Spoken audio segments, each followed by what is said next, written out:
Este projeto foi contemplado nos editais da Política Nacional Aldir Blanc de Fomento à Cultura na Bahia, realizados com recursos do Governo Federal, repassados pelo Ministério da Cultura e executados pelo Governo do Estado da Bahia, por meio da Secretaria de Cultura do Estado.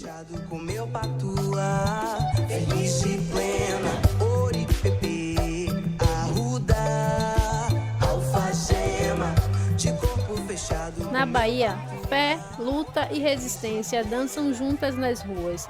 Este é um encontro entre tradição, memória e ancestralidade. Essa pesquisa foi dividida em algumas partes de extrema importância. As entrevistas com pessoas que contribuíram diretamente para a construção desse projeto, a imersão em 3 festas populares que são foco desse estudo, o 2 de julho, o Senhor do Bonfim e o 2 de fevereiro. E a análise documental do acervo no Centro de Memória da Bahia, essa norteadora dessa pesquisa.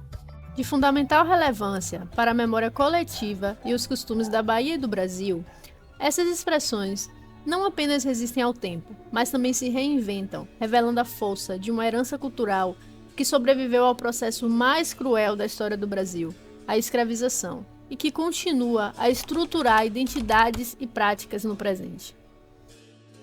Neste espaço, no dia 2 de junho do ano de 2025, este diálogo começou a criar forma e se materializar. Voltado para o recolhimento e disponibilização ao público de acervos privados com reconhecido valor histórico, o Centro de Memória da Bahia compõe uma das fontes norteadoras de construção desse trabalho. A organização deste acervo é feita a partir de seus fundos. Para entender na prática, visualizemos o mestre Paixinha, grande mestre da capoeira Angola.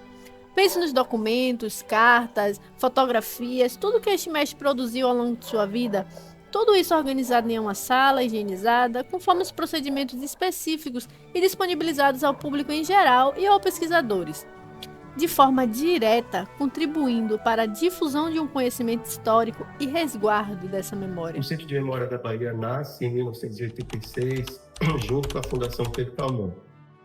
Inicialmente, tinha um papel de guardar essa memória política da Bahia, a memória de uma elite da Bahia, né? Nasce para guardar esses acervos privados dos ex-governadores de Estado.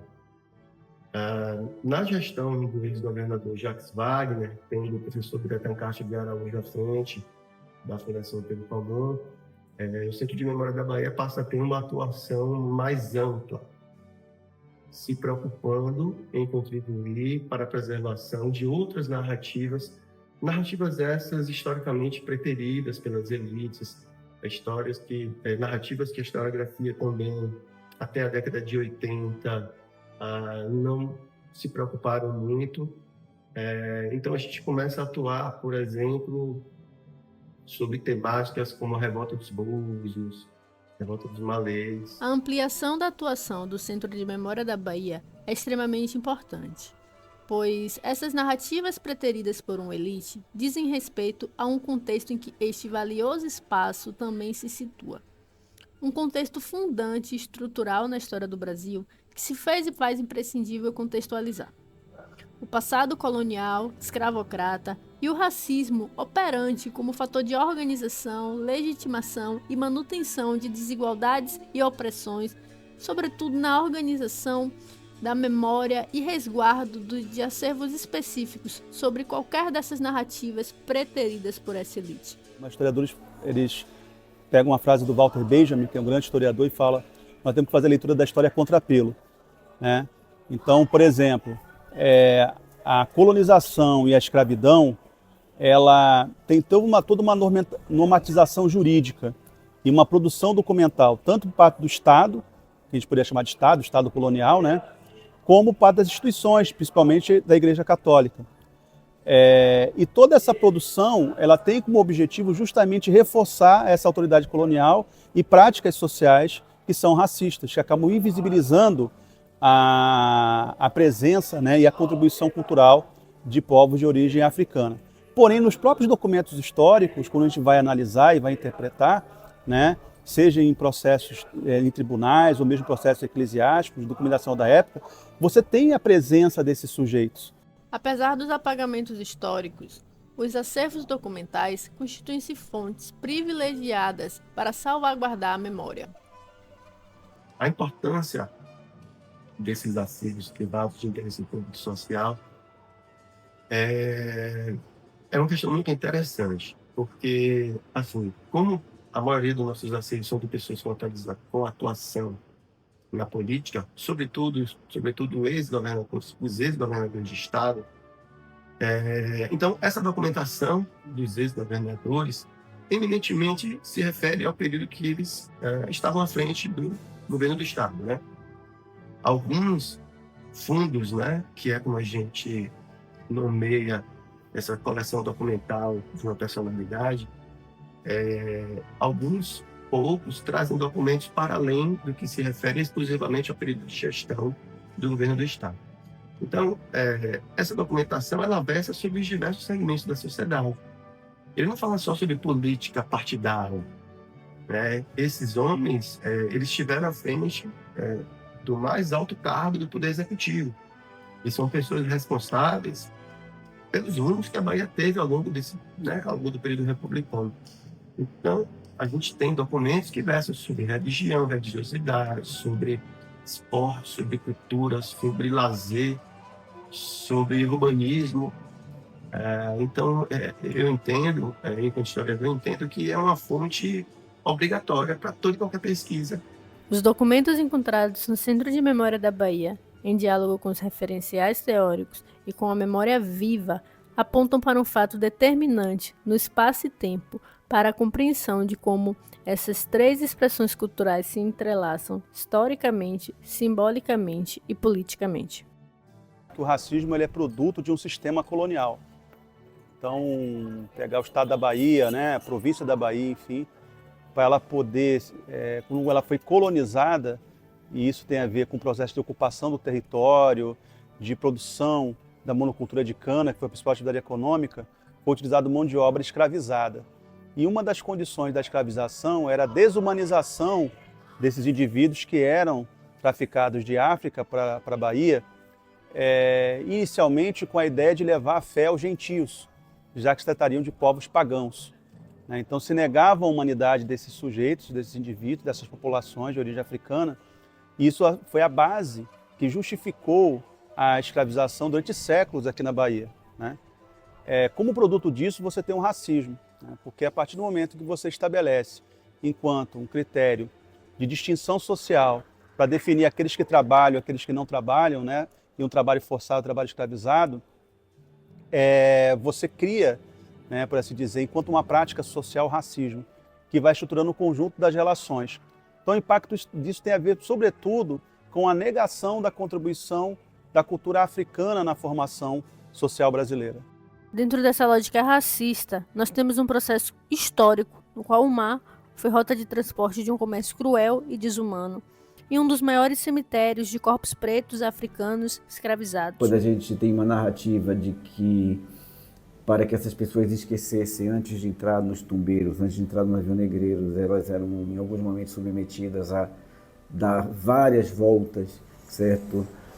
Para que elas esquecessem, efetivamente é um jogo simbólico, enfim, porque claro que essas pessoas não esqueceram, se tivessem esquecido elas não teriam conseguido reproduzir aqui, mas num contraponto, essas pessoas aqui começaram a rodar também. E aí, se a gente olha, por exemplo, o xirê, durante uma cerimônia religiosa, a roda da capoeira, a roda de samba e tantas outras rodas, né? A gente pode ver, é interessante como até hoje, e em outros contextos, obviamente, mas volta e meia vai ter alguém lá em cima do trio pedindo para o povo abrir uma roda e fazer uma roda. Eu aprendi com um mestre, né, doutor e mestre Moraes, né, que os mestres, né, que já assim cantaram, eles são os orixás da capoeira. Assim eles chamavam. Então, mestre Pastinha, mestre Valdemar, mestre João Pequeno, mestre Zacarias, ele chamava esses mestres dos orixás da capoeira. Então, quando a gente faz uma roda, quando a gente faz o ritual da roda, a gente está fazendo um xirê também, né? Essa visão da roda de capoeira como um ritual, ela parte dessa conexão da narrativa com esse chamado às vezes ancestrais, né? Então quando a gente canta Dendê, ô Dendê, Dendê é de Angola, Angola é de Dendê, Mestre Pastinha foi embora, Mestre João Pequeno foi embora, Mestre Paulo dos Anjos foi embora, foi pro céu pra vadiar, Dendê, ô Dendê. A gente tá não só falando o nome dos mestres, a gente tá trazendo eles de volta para onde eles mais gostavam de estar, que era a roda de capoeira. Então, com certeza, a presença deles se faz ali. Em uma lógica perversa que procurava desarticular laços sociais, culturais, espirituais, em que contraditoriamente encontrou justamente como respostas a invenção de estratégias de resistência. O candomblé e a capoeira surgem como uma dessas respostas que recriam espaços de liberdade e mantêm viva a memória ancestral. A gente precisa desses espaços para a gente se recolher e se repensar e repensar o mundo que a gente quer viver. A capoeira, ela cumpre esse papel, assim como no candomblé. E nesse contexto, essa relação familiar é muito boa porque você não está sozinha, né? Você está pensando no seu direcionamento de mundo em comboio, né? Aquilombada, com outras pessoas que fazem parte do seu clã. Eu acho isso extremamente potente. Isso foi uma das escolhas que há 23 anos eu escolhi esse terreno aqui, esse lugar. Porque eu não queria estar em Salvador. Eu podia construir o Instituto em Salvador. Mas eu falei, eu preciso preservar o meu sagrado e meu segredo. E para preservar meu sagrado e meu segredo, eu preciso estar recanteado num lugar onde poucos vai e que para chegar precisa atravessar o mar, pegar um transporte, tem toda uma logística, porque esse é o período de que as pessoas precisam, para o que ela viver aqui, ela usar esse tempo de travessia como reflexão para aplicar lá, né? Então é um espaço estratégico como um quilombo, né? Quilombo você tinha que subir toda a serra, né?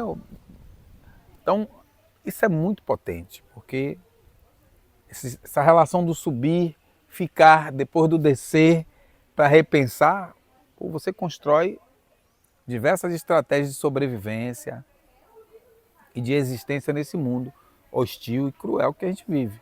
As inter-relações entre capoeira, candomblé e festas populares revelam-se em múltiplas camadas que se entrelaçam na construção de uma experiência coletiva. Se você observar um orixá quando chega, o orixá canta que chegou, pede permissão para estar ali e depois ele canta corridos, né? Que é aí que ele vai dançar, mas antes ele canta para dar a benção, ele canta cumprimentando a todos, ele canta abençoando o espaço. E a ladainha faz isso, né? A ladainha canta anunciando a pessoa, depois ela louva a todos, né? Depois ela chula todo o espaço como se fosse uma reverência a todo o espaço e depois ela canta corrido, né? Para fluir para o jogo. O orixá faz isso, o caboclo faz isso. O toque de Oxóssi é o agueré, mas o toque de Ogum chama tem gente que chama de jagum jagum. Jagum jagum quer dizer guerra, guerra. Então, o toque, eles estavam tocando e a polícia perseguia os capoeiristas. Então, o toque normal, bim bim pá, bim bim pá, pim pim pim pim pim pim pim pim pá, bim bim pá, bim bim lá, faça esse solo, bim bim. Faz o agueré.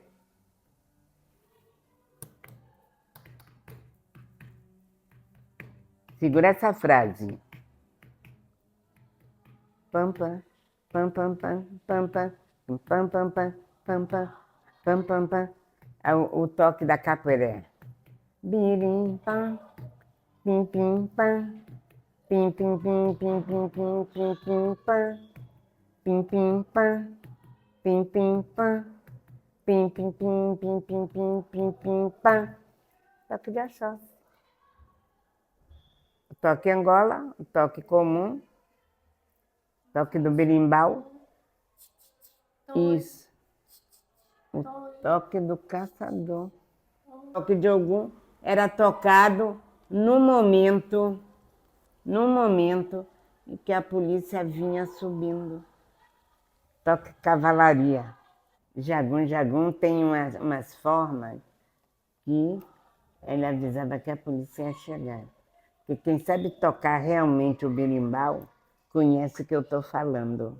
Ao analisar as festas populares, podemos inferir que o diálogo entre candomblé e capoeira não é apenas um traço cultural, mas também uma resposta histórica às tentativas de apagamento. A festa é evidentemente uma expressão de alegria e de prazer, mas para os povos da diáspora a festa sempre foi um território de resistência, inclusive de enfrentamento da escravidão. Quando eu estou batendo tambor, eu não estou com a enxada na mão, eu estou roubando tempo ao senhor de escravos. Ele me trouxe aqui, ele me comprou, veja que absurdo, né? Ele me comprou para eu trabalhar. Se eu vou fazer a festa, eu não trabalho. Se eu não trabalho e faço a festa, eu estou enfrentando a escravidão. Pode parecer pouco, mas não é pouco. A ousadia, não é, de estabelecer como um dos locais do enfrentamento, da resistência aos horrores que caracterizaram a escravidão, a festa é um espaço fundamental. Quando se faz a festa, não se faz trabalho. Portanto, a gente está enfrentando, é uma forma de enfrentar. O carnaval sempre foi isso, todas as festas sempre foram isso. Todo o bater de tambor aqui tinha duas missões, duas funções. Uma, lembrar do que ficou para trás. Eu vou tocar aqui aquelas canções que lá me embalaram um dia. Então é a memória de onde venho e é a ação de onde estou para enfrentar o horror a que me submeteram. O candomblé é a mesma coisa. Não tem terreiro de candomblé na África. O terreiro é uma invenção baiana.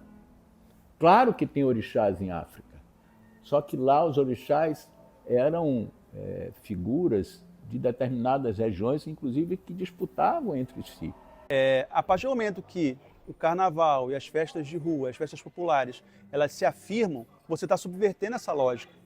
Você está dizendo, não, os nossos corpos não foram feitos apenas para trabalhar, né? E sim para viver no sentido pleno, né? Do que a gente pode entender como vida. A ideia de reterritorializar é não perder o contato, não perder a referência, o toque do tambor, a celebração da divindade, não é? E ao mesmo tempo transformar esta memória em um gesto de luta e de resistência. É essa combinação que permitiu, que fez da reterritorialização uma dimensão importante. É que permitiu que os escravizados aqui pudessem se sentir pertencendo a alguma coisa, neste caso a luta.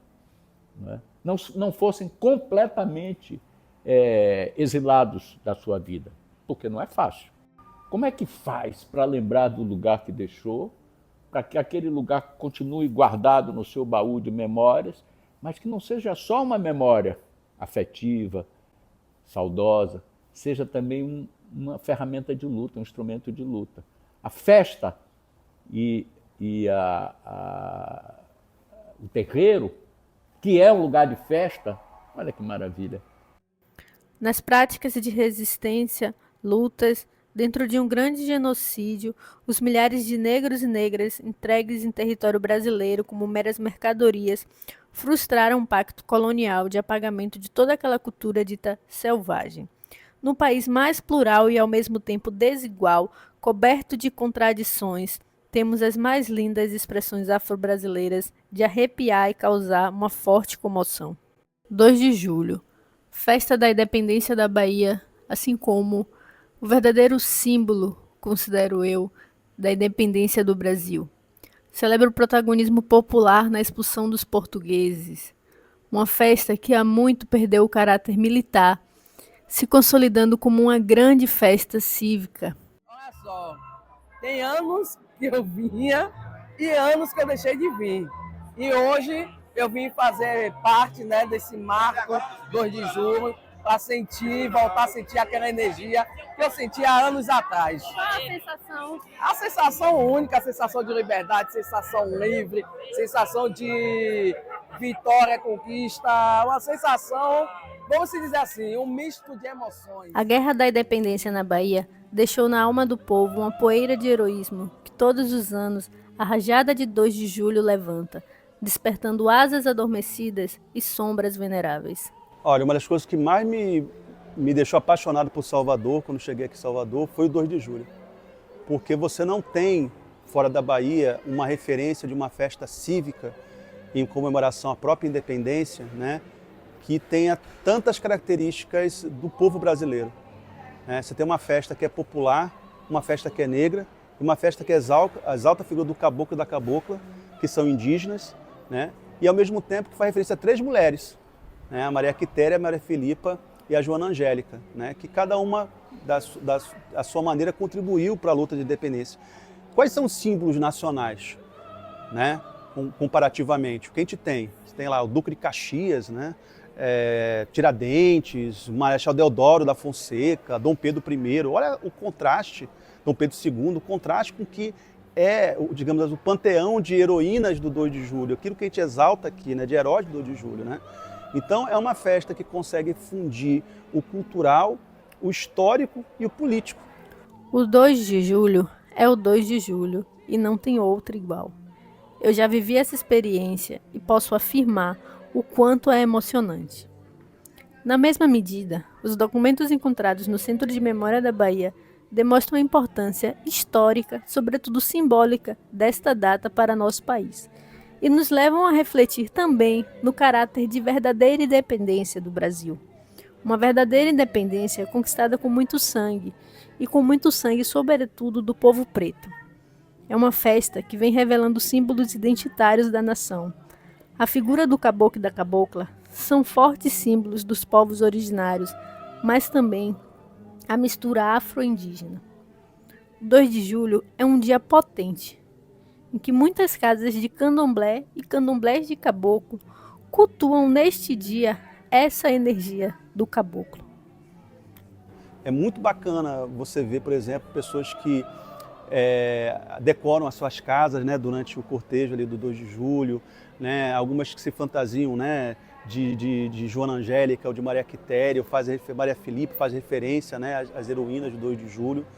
Né, é um processo de luta de independência que não acompanhou o calendário do 7 de setembro de 1822, né, que é o calendário oficial, que é que teve guerra popular, que teve guerra envolvendo diferentes setores, né, desde mercenários contratados, né, como o caso do general Labatu, né, até figuras como a Maria Filipa, a própria Maria Quitéria, né, quilombolas, indígenas, capoeiras, né, que todos se envolveram no processo de luta e foram vitoriosos. Foram vitoriosos, porque o 2 de julho marca a vitória, né, do povo baiano contra uma força estrangeira opressora que era Portugal, né? E isso está inclusive na letra do 2 de julho, né? Como fala, nasce o sol ao 2 de julho, brilha mais que o primeiro. Nesse dia até o sol é brasileiro, né? Nunca mais o despotismo regerá nossa nação, né? Com tiranos não combinam brasileiros corações. É belíssimo, é uma poesia belíssima, né? É um hino que, poxa, você vê que ele não é uma coisa, não é o nosso hino, né, nacional brasileiro, que é todo empolado, uma língua que, um rebuscamento, não que não seja bonito, né, mas, enfim, é muito rebuscado. Esse é um hino que pode ser cantado por qualquer pessoa, né, que diz respeito a um processo, uma memória histórica muito concreta. Então, o 2 de julho, para mim, é um acontecimento, assim, comparando, você tem outras expressões no Brasil, a cabanagem no Pará, a Revolução Acreana no Acre, enfim, né, movimentos também nativistas que aconteceram, mas o que consegue condenar a Revolução Pernambucana, né, mas que condensa, né, digamos assim, até hoje, que é vivo, né? Quando a gente fala 2 de julho, não é algo... Vai ter esse ano 2 de julho, todo ano vai ter 2 de julho, né? E todo ano a gente vai se reencontrar para celebrar uma memória de lutas de povos, né, que foram vitoriosos e que de uma maneira sintetizam aquilo que é o Brasil, né? o indígena, o negro, a negra, o capoeira, né, o quilombola, enfim, todos aqueles ali que estão lutando contra uma força estrangeira. Então, eu vejo dessa perspectiva o 2 de julho. Além de uma festa cívica, ela é profundamente popular, né, e profundamente cultural, né, como soa ser as coisas aqui na Bahia. Né? O 2 de julho foi um grande espaço também de capoeiras, mandingueiros e mandingueiras. Mestre Noronha ressalta a participação desses guerreiros e guerreiras no Batalhão Quebra-Pedra. Muitos deles lutando com pontapé, cabeçada, rasteira, rabo de arraia, joelhada. A presença dos capoeiras é notável no 2 de julho, assim como em outras festas populares ou festas de largo. Elas sempre foram um importante espaço de presença tanto dos capoeiras quanto do candomblé. Ambas práticas, um dia criminalizadas na sociedade e hoje patrimônio imaterial brasileiro. A festa popular ela tem esse papel também. Lavagem do Bonfim, por exemplo. Lavagem do Bonfim é um ponto de encontro, tanto para capoeirista como para qualquer outra pessoa. Você pode ir para a Lavagem do Bonfim que você vai encontrar um amigo ou amiga que você não vê por meses, por anos. Fulano, tal. Então, a festa popular cumpre com um papel social muito importante, principalmente para a Bahia, quiçá para o Brasil, mas principalmente para a Bahia. Eu vejo de grande valia a festa popular, a festa de rua e a capoeira de rua. É algo... Você não é o mesmo. Ninguém que joga capoeira na rua não é o mesmo. Primeiro porque Exu está na rua, né? E Exu pede outro comportamento, pede vigilância, né?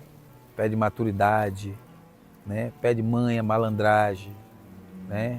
Então pede calma, é tudo isso. Então a rua tem uma outra energia. Tal qual o 2 de julho, em relação ao Senhor do Bonfim, encontrei muitas referências no Centro de Memória da Bahia. Muitas delas situavam um lugar de criação e surgimento do culto. Foi em 1746, realmente, que o piedoso capitão de mar e guerra Teodósio Rodrigues de Faria, português de lei, trouxe de Lisboa para a terra de adoção o culto, a que deu mais tarde casa própria, da igreja imponente que lhe dedicou e o esplendor de uma devoção popular e profusa. O milagre que salvou a vida e o navio do capitão de mar e guerra Teodósio Rodrigues de Faria, inspirando a construção como ex-voto da gratidão da Igreja do Bonfim. Esse referencial é de extrema importância para uma localização inicial em torno do culto do Senhor do Bonfim. Entretanto, diz respeito a um aspecto católico. Aspecto esse que permeia todo um contexto no qual deve ser situado. Fui procurar saber quem foi Teodósio de Faria. Esse grande navegante foi um grande negociante de tabaco e de pessoas escravizadas. Nascido em Setúbal, cidade portuguesa, onde a devoção ao Senhor do Bonfim era muito forte, mas o culto ao Senhor do Bonfim, a lavagem do Senhor do Bonfim, que ocorre na Bahia todos os anos, é algo totalmente diferente.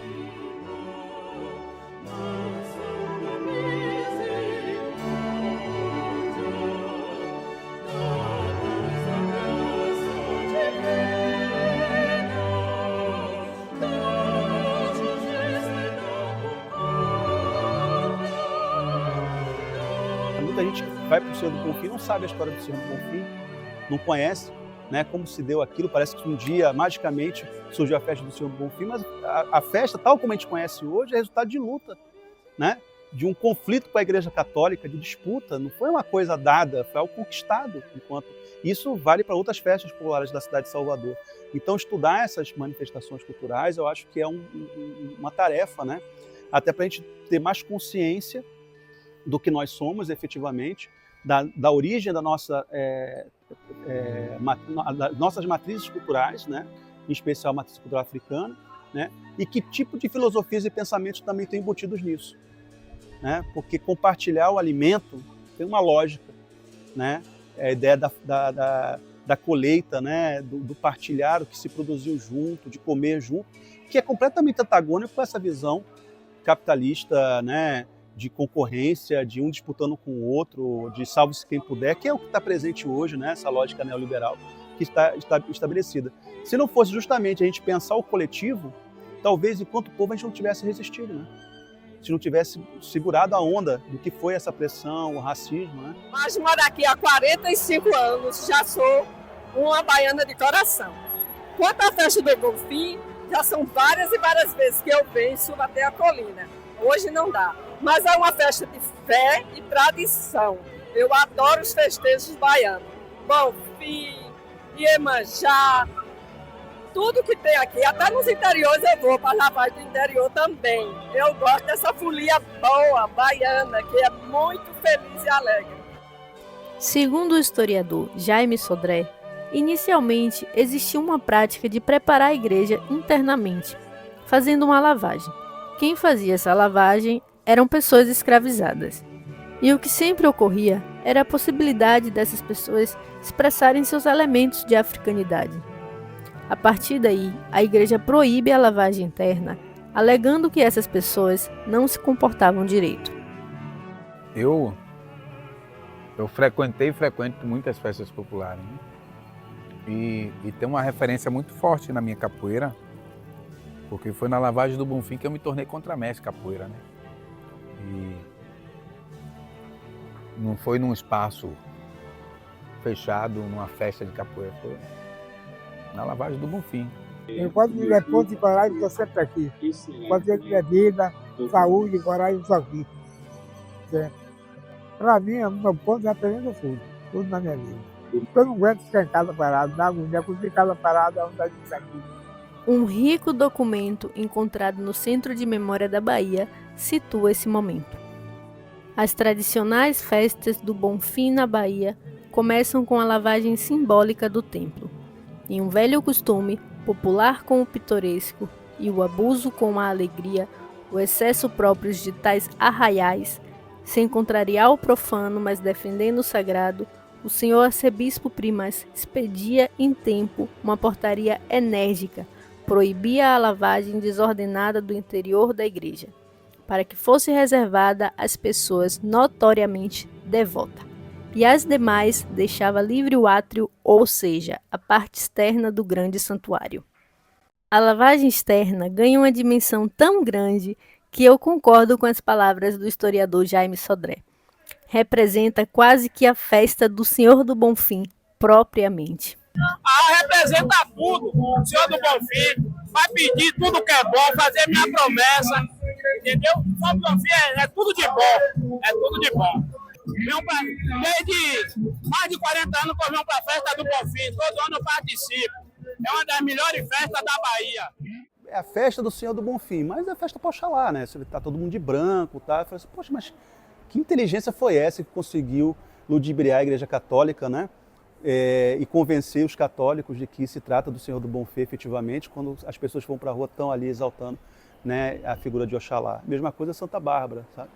Então, essa característica, né, espontânea de ocupação desses espaços e de você definir novos usos para ele, é algo que está muito presente, está muito marcado nas festas populares na cidade de Salvador, né? Minha sereia, rainha do mar, minha sereia, rainha do mar, o canto dela faz admirar, o canto dela faz admirar. Minha sereia é moça bonita, minha sereia é moça bonita, na beira do mar, aonde ela habita, na beira do mar, aonde ela habita. Quando os negros obtiveram a sua liberdade, muitos deles não quiseram continuar na mesma casa de onde tinham sido escravizados. Eles resolvem sair ao léu e procuram morar distante de suas antigas casas grandes e, como se diz na gíria, vão viver de quê? Alguns se alugavam a seus senhores. Outros continuam por troca de casa e comida e roupa na casa de seus senhores.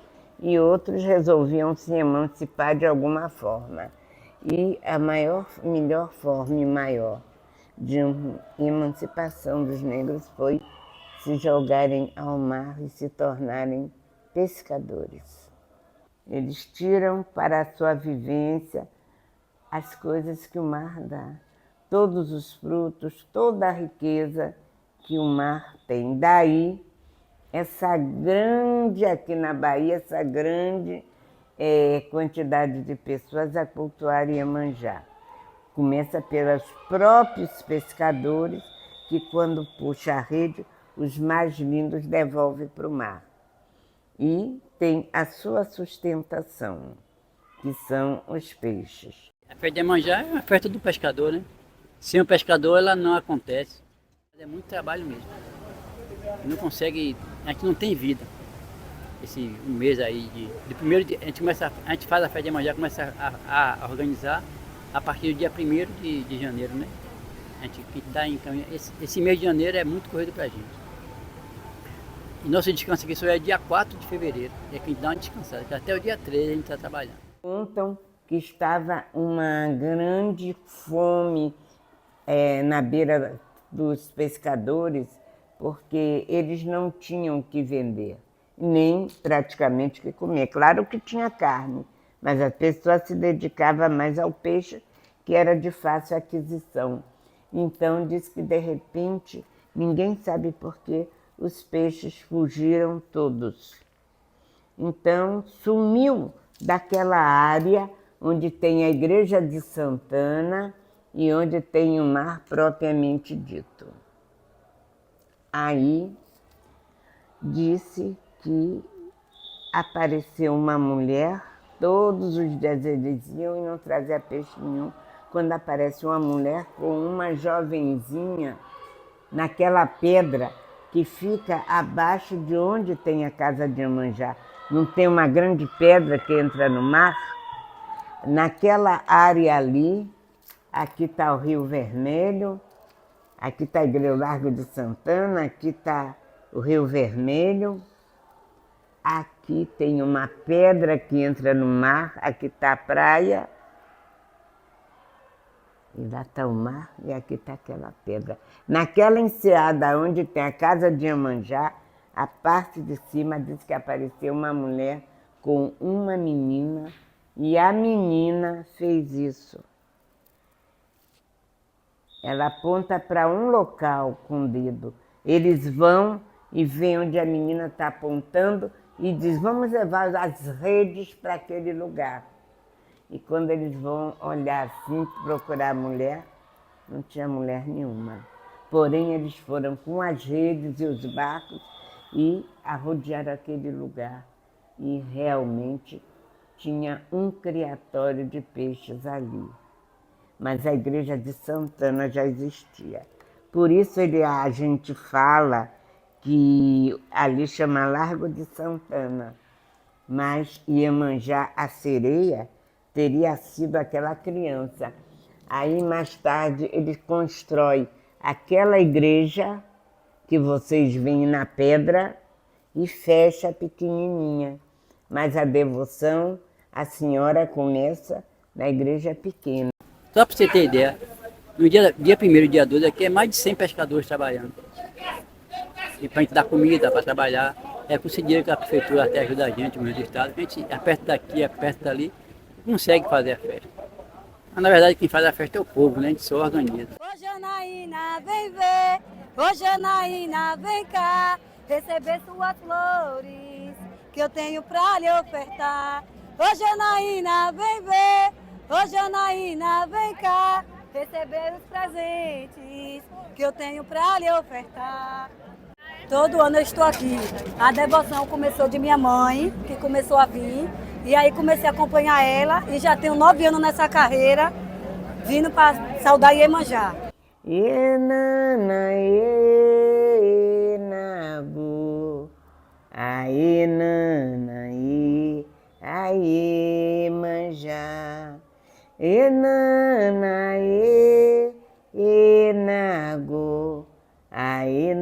Enanaê, aê, manjá. Eles fazem devagar. Enanaê, enago, aê, nanaê, aê, manjá. Aí ele diz, a puxar e a puxar, aí puxar. Ele tem essa, aqui tem foto, lá embaixo. Ele faz assim. Uma grande quantidade de homens, uma parte está do lado de cá, outra parte está do lado de lá, porque quando a onda vem, ele diz, a puxar, e todo mundo, aê, puxar. É canto de trabalho, para estimular ele, porque o mar é muito forte. Iemanjá Tanangolê, aí eles, aê, puxar, até chegar na beira do mar com a rede inteira fechada. Os pescadores dedicam a vida à sua profissão, ao mar. Eles têm um papel fundamental na festa de Iemanjá. E Nilinho compartilhou comigo uma preocupação que diz respeito diretamente a essa A festa. frota do pescador artesanal não está renovando.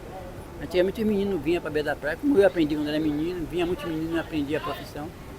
Hoje em dia a coisa mais difícil é o menino vir aprender a profissão. A Bahia Pesca, por exemplo, né, promove um curso de pesca para ver se não acaba com isso. Mas como um amigo meu que é professor de pesca, trabalha na Bahia Pesca, Pantaleão, né? Pessoa muito conhecido em Salvador. Ele leva esse pessoal para capacitar na pesca. Mas como me falou, Nilinho, eu dou aula para 50, 100 alunos. Um ou dois é que segue a profissão, o resto não quer. Mas está se acabando. A gente não sabe nem o que vai ser da festa de Iemanjá. Não está renovando a frota dos meninos. Você pode reparar aqui a festa, que nós pescadores é pessoa de certa idade já que está fazendo a festa.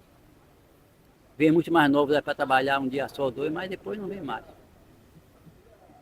Infelizmente, se a gente não renovar nossa frota, vai pesar um pouco a festa de Iemanjá. É uma vida muito difícil.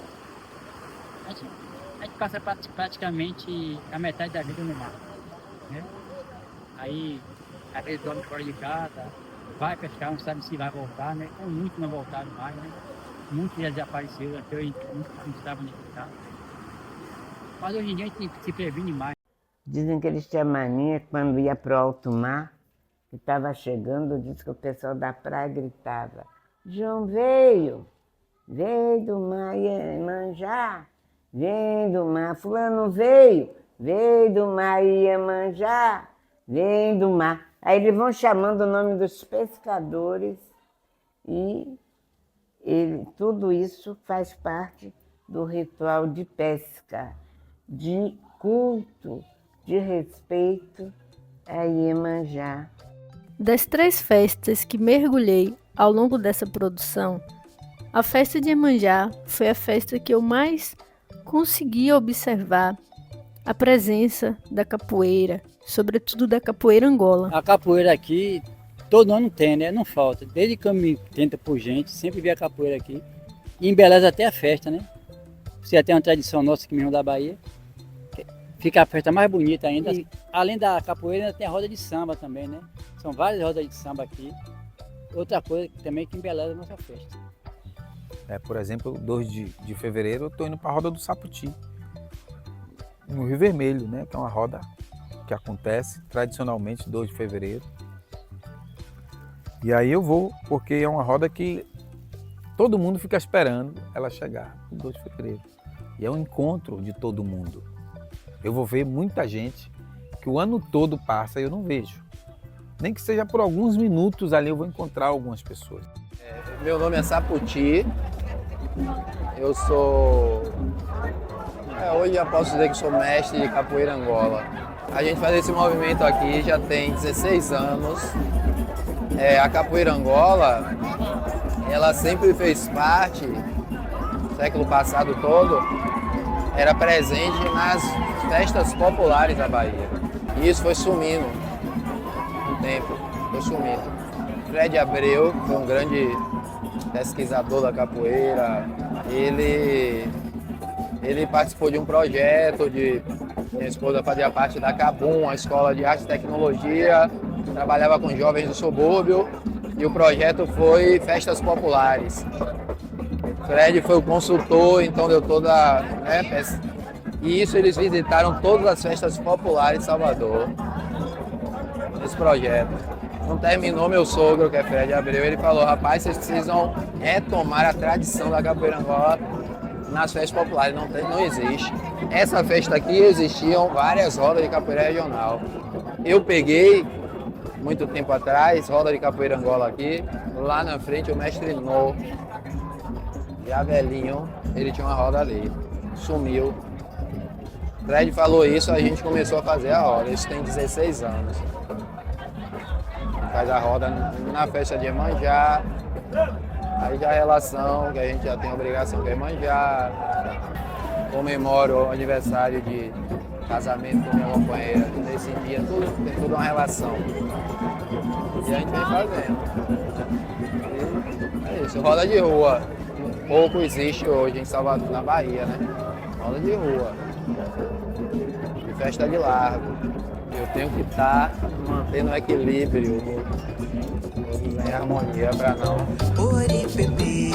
Qualquer país tem que ser alfagema, de corpo fechado com meu patua, feliz e plena, ori pepe, arruda, alfagema, de corpo fechado com meu patua. A gente tem, por exemplo, 2 de fevereiro e Iemanjá, que, salvo engano, aí teria que, né, pesquisar a respeito, mas é a maior festa a uma deusa africana fora de África, né?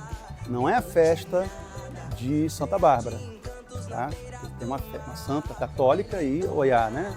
Não é exatamente o Senhor do Bonfim, né? É a festa de Iemanjá, né? E como isso foi, né, possível, né? Como isso foi resultado do quê? De pessoas que passaram a ocupar aquele território ali no Rio Vermelho, né? No presente dos pescadores, né?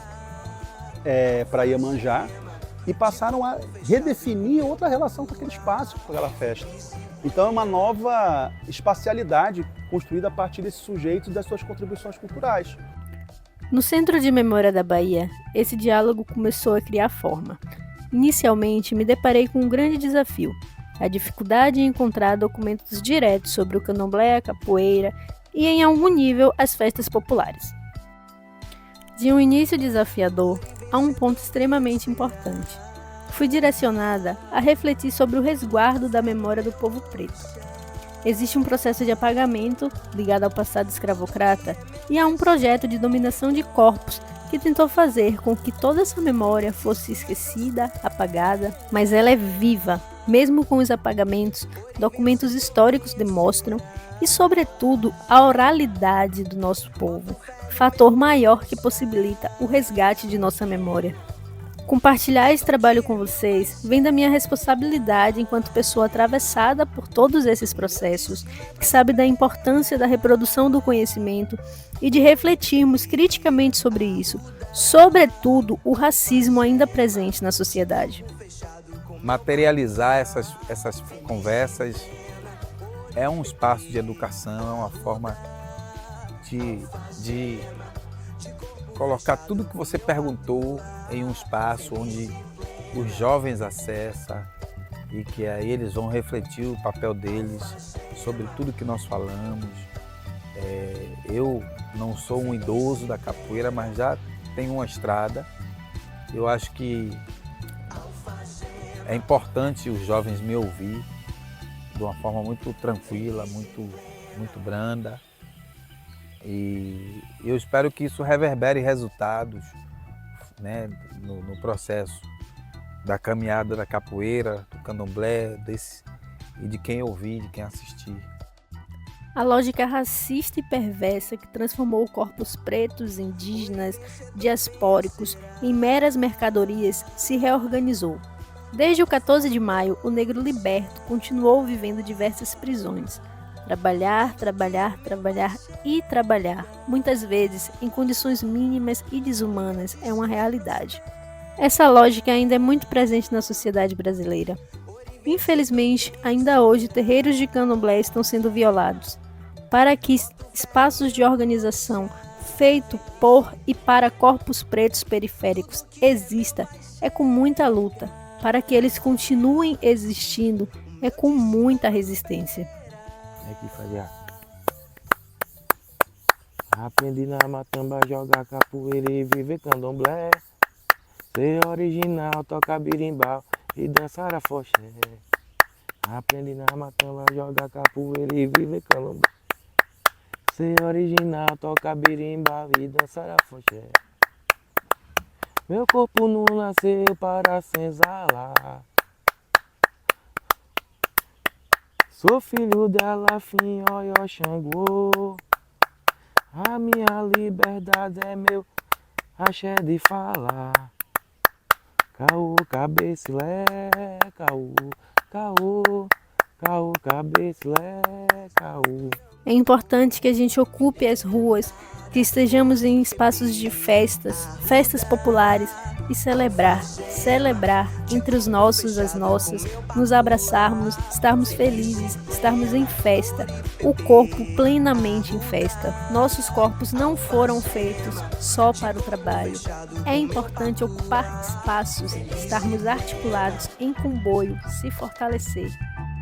Né, que é a vivência do negro na sociedade, né, do negro retinto, do negro caboclo, né, do negro mais claro. Ele faz esse brinquedo acontecer, né, e afirma que ele não nasceu para senzala. A capoeira vem quebrar a corrente, o candomblé ele ainda vem mais forte, ele vem descolonizar nossa mente, né, descolonizar nossa alma. É por aí, esse caminho. Ainda hoje, as festas populares são espaços de encontro e convergência de práticas do povo preto, expressividades do candomblé, de religiões de matriz africana, capoeira, samba de roda, são vivos nestes espaços.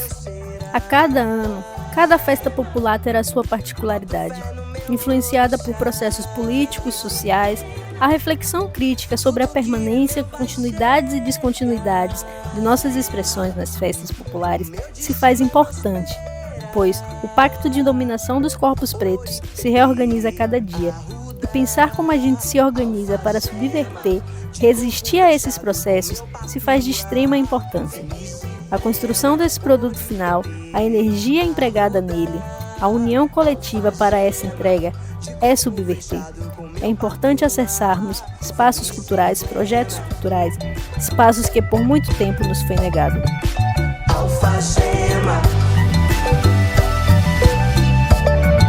Felicidade.